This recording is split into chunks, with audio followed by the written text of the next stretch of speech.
नमस्कार शेतकरी मित्रांनो, खानदेश कृषी उद्योग चॅनल आपलं स्वागत आहे. आज आपण आलेलो आहोत कोणत्या या गावात.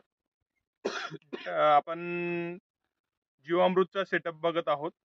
हा आहे जीवामृत फुगा पद्धत.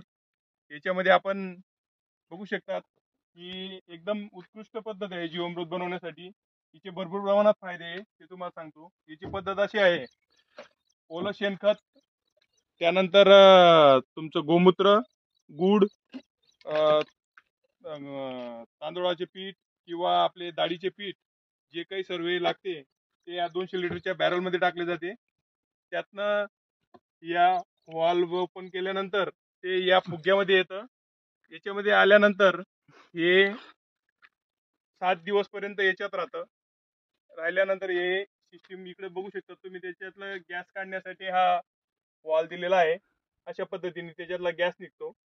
आणि हे 7 दिवस राहिल्यानंतर इकडनं म्हणजे जीवामृत मध्ये शेतकऱ्यांना सर्वात मोठा प्रश्न असा आहे की जीवामृत बनल्यानंतर गाळण्याचा.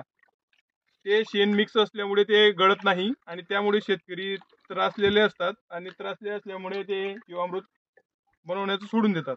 त्याच्यात एक फायदा असा आहे की तुम्ही बघू शकता, जीवामृत झाल्यानंतर कुठलाही काडी कचरा याच्यात राहत नाही. संपूर्ण प्रमाणात डिकम्पोज होऊन जातं.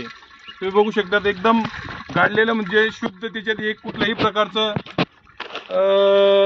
काडी किंवा कचरा किंवा शेणाचे काही धातू कुठलेच राहत नाही. एकदम क्लीन अशा पद्धतीने जीवामृत याच्यातनं बाहेर येतं.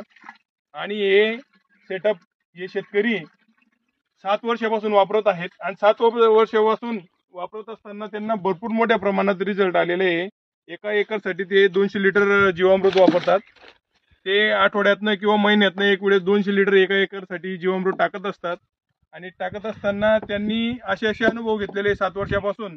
तर त्यांना तुम्ही बघू शकता इकडे की 7 वर्षापासून त्यांनी कुठलंही रासायनिक खत वापरलेलं नाही आहे शेतामध्ये. आणि पपईची क्वालिटी आणि फळांची सेटिंग, सर्वच प्रकारचं कुठल्याही प्रकारचं ते त्यांचा दावा आहे की 7 वर्षापासून आपण की रासायनिक खतांच्या दुकानावर आपण पायरी देखील चढलेलो नाहीत.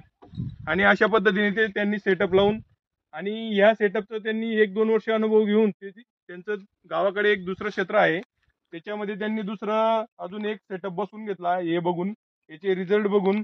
आणि अशा पद्धतीने एकीकडे गुळाचं पाणी करून रायझोमिका ते सर्व मिक्स करून ते देखील एकत्र करून झाडांना सोडत असतात. ऑर्गॅनिक फार्मिंग आहे त्यांची.